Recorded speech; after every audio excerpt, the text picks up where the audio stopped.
नमस्कार दोस्तों, मेरा नाम है विमल सिंह। बालाजी स्टडी अड्डा में आप सभी का स्वागत है। बिहार शिक्षक भर्ती में वो अभ्यर्थी जो कि पहले से ही बीएड जिन्होंने कर रखा है और प्राथमिक में जो है वो नौकरी कर रहे हैं, जो पहले से कैंडिडेट ऐसे हैं, उनको लेकर के अभी कुछ समय पहले एक फैसला आया था माननीय कोर्ट का। तो उसी के एवज में जो बिहार सरकार है, शिक्षा विभाग है बिहार का, वो माननीय सुप्रीम कोर्ट में जो है वो जाएगा। उसी को लेकर के 2 न्यूज़ हैं, दोनों की बात करेंगे। सबसे पहली न्यूज़, 10,000 जो शिक्षक हैं उनकी नौकरी बचाने सुप्रीम कोर्ट जाएगा शिक्षा विभाग।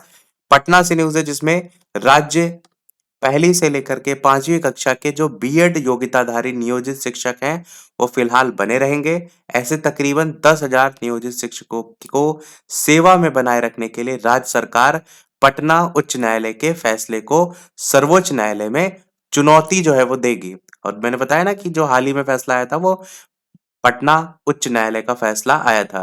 तो इस पर महाधिवक्ता की राय ऑलरेडी ली भी जा चुकी है। महाधिवक्ता की राय के मुताबिक राज्य सरकार द्वारा सर्वोच्च न्यायालय में सिविल रिव्यू पिटीशन एसएलपी दायर की जाएगी और इस पर शिक्षा विभाग के स्तर पर सैद्धांतिक सहमति पहले ही बन चुकी थी। बीएड योग्यताधारी संबंधित 10,000 नियोजित शिक्षक राज्य के प्रारंभिक विद्यालयों में पहली से 5वीं जो कक्षा है उसके शिक्षक के रूप में छठे चरण में नियोजित हुए थे। पटना उच्च न्यायालय का फैसला आने के बाद से छठे चरण में नियोजित पहली से 5वीं के कक्षा के बीएड योग्यताधारी तकरीबन 10,000 शिक्षकों में खलबली मची हुई है। आपको याद दिला दूं कि पटना उच्च न्यायालय ने सर्वोच्च न्यायालय के निर्णय के आलोक में 6 दिसंबर का ये तारीख थी जब अपने न्यायादेश में यह स्पष्ट किया था कि राज्य में प्राथमिक विद्यालयों में कक्षा 1 से 5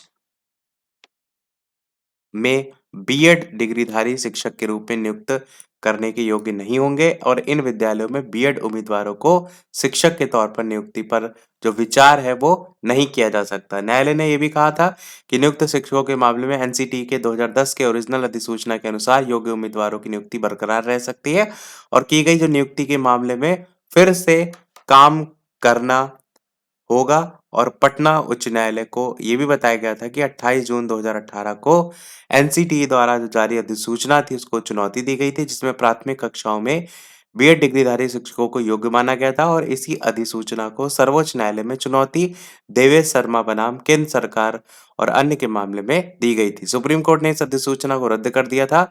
एनसीटी द्वारा 28 जून 2018 को जो अधिसूचना जारी की गई थी उसमें बीएड डिग्रीधारी शिक्षकों को भी प्राथमिक कक्षाओं में नियुक्ति के लिए योग्य कहा गया था और इन्हें प्राथमिक शिक्षकों में 2 साल के अंदर 6 महीने का ब्रिज कोर्स किए जाने का प्रावधान किया गया था। लेकिन माननीय सुप्रीम कोर्ट ने सर्वेश शर्मा बनाम केंद्र सरकार और अन्य के मामले में एनसीटी की उस अधिसूचना को ही रद्द कर दिया था और सर्वोच्च न्यायालय ने यह भी स्पष्ट किया था कि प्राथमिक कक्षाओं में पढ़ाने के लिए डीएलएड डिग्रीधारी शिक्षकों को ही नियुक्त किया जाएगा।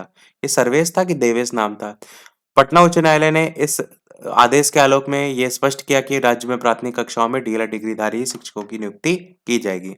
एक और न्यूज़ है इसी से रिलेटेड जिसमें भी यही बात की गई है कि 5वीं कक्षा तक के जो बीएड नियोजित शिक्षक हैं वो फिलहाल बने रहेंगे और इनको लेकर के यहाँ पर भी लिखा है कि ऐसे शिक्षकों को सेवा में बनाए रखने के लिए पटना उच्च न्यायालय के फैसले को राज्य सरकार द्वारा सर्वोच्च न्यायालय में चुनौती दी जाएगी और सर्वोच्च न्यायालय में जल्द एसएलपी जो है वो सरकार दायर करेगी, वो भी यहाँ पर बताया गया है और क्या मामला है उस पूरे मामले को यहाँ पर भी समझाया गया है जो कि हम ऑलरेडी आपको ऊपर बता भी चुके हैं।